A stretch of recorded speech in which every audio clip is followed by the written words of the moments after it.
ॐ श्री परमात्मने नमः। ॐ भगवते वासुदेवाय नमः।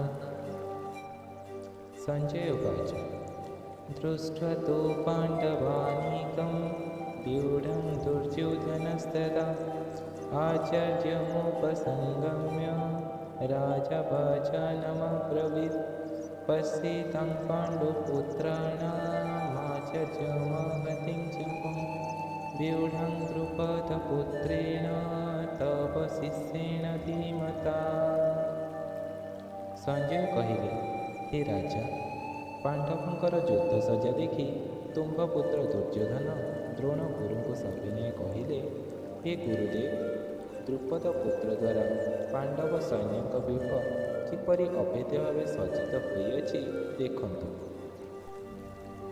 तु ज्येष्ठ पुत्र दुर्योधन दीक्षिण पांडवंक सैन्य अभेद्य दुर्ग सजा